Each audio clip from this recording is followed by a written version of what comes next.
Olá, saúdo cada um de vocês com a graça e a paz de nosso Senhor Jesus Cristo. Amém? Bom, o meu nome é Miriam Anita e eu estou aqui para compartilhar com vocês aquilo que eu entendi do texto que lerei do Manancial. O Manancial é uma publicação de meditações diárias da União Feminina Missionária Batista do Brasil. Então, só reforçando, o texto não é meu, é só aquilo que eu entendi, ok? Então, vamos iniciar orando. Pai, nós pedimos que Tu estejas conosco neste momento de meditação, que possamos aprender mais de Ti a cada dia e possamos nos tornar pessoas melhores. Perdoa, Pai, tudo que fazemos de errado, em nome de Jesus Cristo. Amém. Bom, irmãs, hoje o nosso tema é um tema bem bacana, é credibilidade. Credibilidade é uma coisa que a gente constrói com o tempo, não é? E o texto que nós leremos está em 2 Reis, capítulo 5, versículos 1 até o 19. É o capítulo todinho de número 5 de 2 Reis. Então vamos lá? Diz assim: Naamã, comandante do exército do rei da Síria, era muito respeitado e honrado pelo seu senhor, pois por meio dele o Senhor dera vitória à Síria. Mas esse grande guerreiro ficou leproso. Ora, tropas da Síria haviam atacado Israel e levado cativa uma menina, que passou a servir a mulher de Naamã. Um dia ela disse à sua senhora: se o meu senhor procurasse o profeta que está em Samaria, ele o curaria da lepra. Naamã foi contar ao seu senhor o que a menina israelita dissera. O rei da Síria respondeu: vá, eu lhe darei uma carta que você entregará ao rei de Israel. Então Naamã partiu, levando consigo 350 quilos de prata, 72 quilos de ouro e 10 mudas de roupas finas. A carta que levou ao rei de Israel dizia: junto com esta carta, estou te enviando meu oficial Naamã, para que o cures da lepra. Assim que o rei de Israel leu a carta, rasgou as vestes e disse: por acaso sou Deus, capaz de conceder a vida ou a morte? Por que este homem me envia alguém para que eu o cure da lepra? Vejam como ele procura um motivo para se desentender comigo. Quando Eliseu, o homem de Deus, soube que o rei de Israel havia rasgado as suas vestes, mandou essa mensagem: por que rasgaste as tuas vestes? Envia a mim e ele saberá que há profeta em Israel.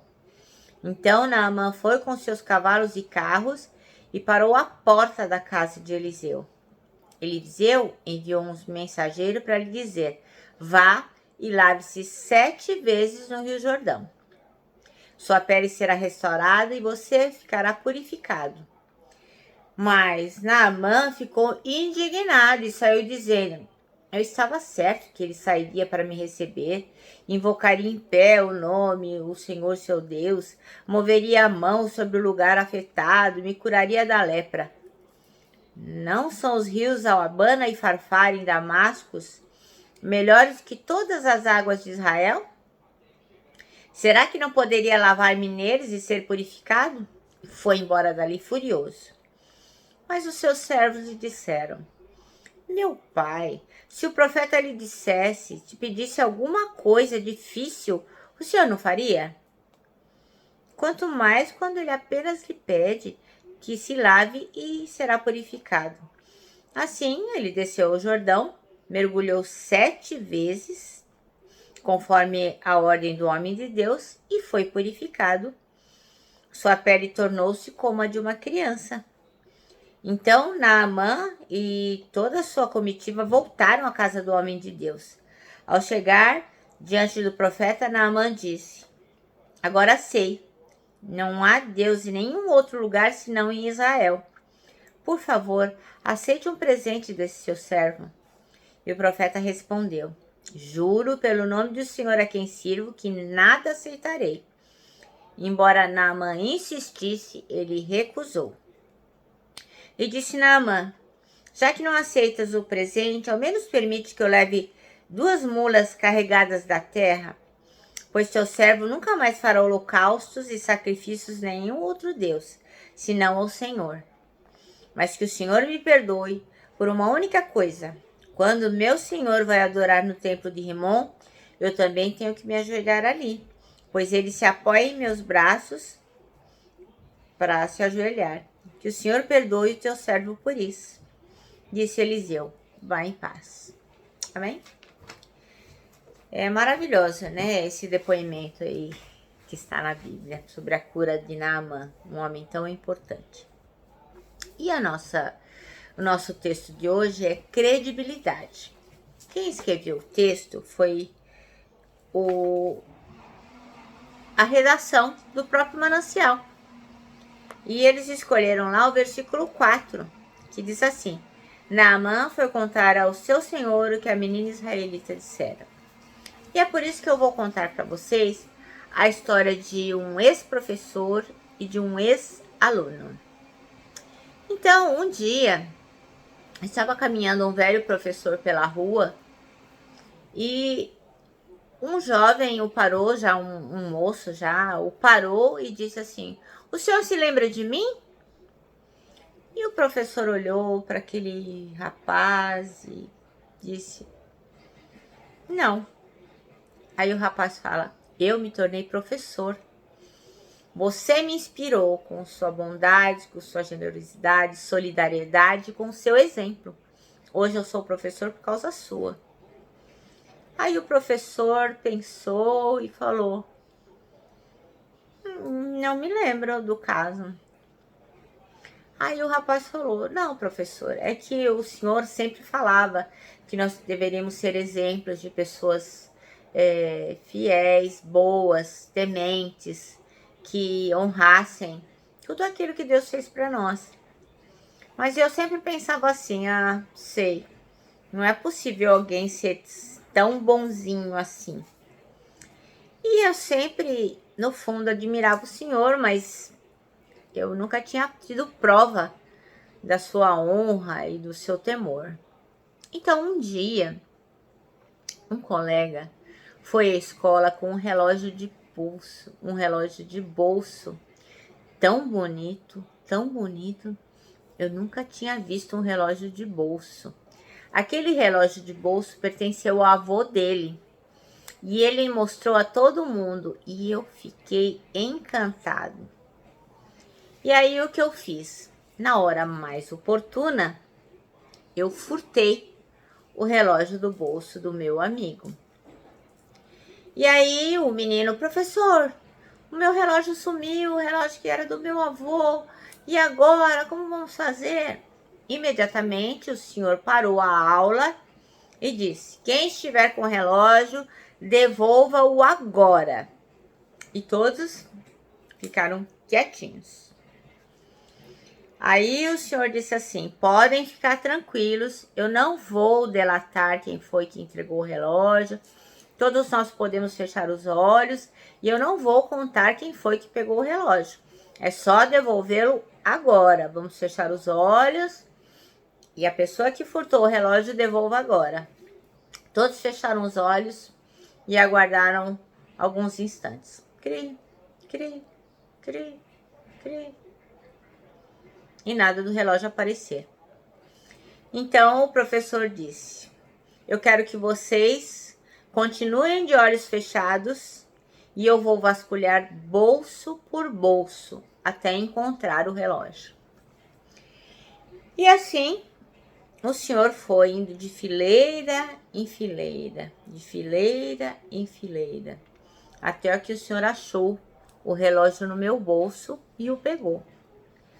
E continuou na fileira de trás, e na outra, e depois mudou para a fileira da direita, e foi na outra.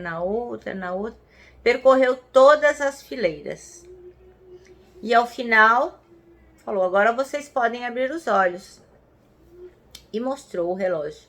olha, o seu relógio está aqui, venha buscar. E o dono do relógio foi lá buscá-lo.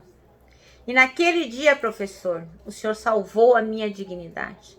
Naquele dia, o senhor salvou a minha honra. E naquele dia, o senhor permitiu que eu não me tornasse um ladrão. Porque pela sua exemplaridade, porque o senhor não me disse nada, não me passou um sermão, o senhor não disse nada. Apenas com o seu exemplo, aquilo me feriu o peito e eu pensei, que coisa horrível eu iria fazer. E por causa do seu exemplo, da sua exemplaridade, eu deixei naquele dia de me tornar um ladrão. Então, professor, foi então que eu resolvi então seguir o seu exemplo e ser um professor como o senhor, que tem toda a credibilidade, em que as pessoas podem confiar, que tem um comportamento digno, em que na hora oportuna, quando é necessário que o comportamento seja comprovado com o modo de agir, eles casam. Aí o professor falou, eu acabo de me lembrar da situação. Você está certo. Eu me lembro do relógio e eu me lembro da situação. Mas eu não me lembro de você, porque eu devo confessar. Eu também, naquele momento, fechei os meus olhos. Amém? Bom, irmãos, então hoje nós vamos falar sobre credibilidade, coisa que aquele professor soube muito bem passar para os seus alunos, não é? Então, o nosso texto de hoje diz que sempre que eles leem a narrativa de Naamã sobre a cura daquele homem, ela fica impressionada com a confiança que aquela menina conquistou da esposa de Naamã, porque ela não era nada mais que uma escrava. E ela tinha muitos motivos para não ser ouvida. Era apenas uma escrava, né? Se ela tivesse sido arrancada lá da família dela, em Israel, e tivesse ficado ressentida, e fizesse as coisas muito a contragosto, de qualquer forma, a Bíblia não diz, né, como é que ela agia. Mas se ela fosse um mau caráter, ela não teria conquistado a confiança da mulher de Naamã. Então, ela tinha muitos motivos para não ser ouvida.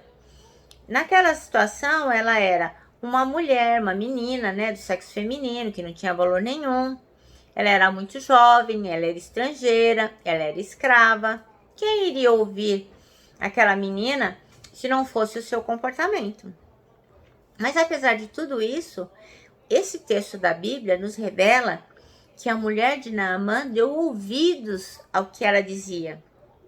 Tanto é que Naamã saiu correndo lá da Síria e foi para Jerusalém, para Israel, para que ele pudesse preparar foi correndo para o rei, para que o rei pudesse preparar uma carta, para que ele pudesse ir a Israel para conseguir a cura dele. Então ele já saiu de casa com aquele objetivo, vou para Israel, vou falar com o rei. Ele há de me dar uma carta, uma autorização e vai pedir para o rei de Israel para me curar. Então veja bem, aqui a gente tem pessoas importantes, que era o general do exército da Síria, não era pouca coisa não, e o rei de um país. E nenhum dos dois questionou aquilo que a menina falou. Não, eles acreditaram piamente. Então, ou Naamã e o rei eram pessoas muito tolinhas, inocentes, que acreditavam em qualquer bobagem, ou essa menina realmente tinha algo de especial. Então a gente quer crer que sim, ela tinha algo de especial. Então, apesar do texto não dar detalhes sobre a personalidade, sobre o comportamento, como essa menina reagia, o fato de que todo mundo deu crédito naquilo que ela falava, indica que era uma pessoa que inspirava confiança, que não mentia e que pelos seus atos e suas palavras, ela teve credibilidade. Então, a menina foi ouvida com credibilidade porque ela conquistou a confiança dos seus senhores. A gente só consegue credibilidade quando a gente conquista.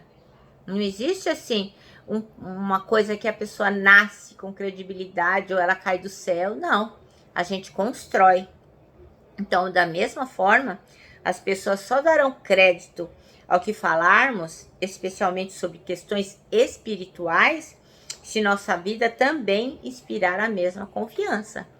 Então, quando eu digo a você que Jesus está voltando e eu já ouço os seus passos, é porque eu acredito nisso e só uma vida pautada naquilo que Jesus nos orienta vai fazer com que as pessoas também acreditem naquilo que você está falando.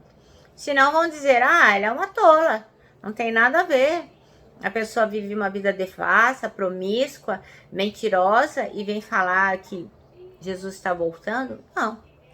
Então, assim, nós temos que viver de forma que a cada instante tenhamos credibilidade, que nós possamos construir a cada dia. E quando fizermos coisas que desagradam ao nosso Deus, vamos pedir perdão, reconhecer, para que o nosso pecado não nos afaste do Pai e que possamos manter a nossa credibilidade, ok? O nosso manancial termina assim: as pessoas só darão crédito ao que falarmos, especialmente sobre questões espirituais, se a nossa vida inspirar confiança. Amém? Bom, irmãos, eu termino aqui deixando um abraço fraternal, como sempre, um abraço de ursa, e termino com a palavra-chave, que é saudades.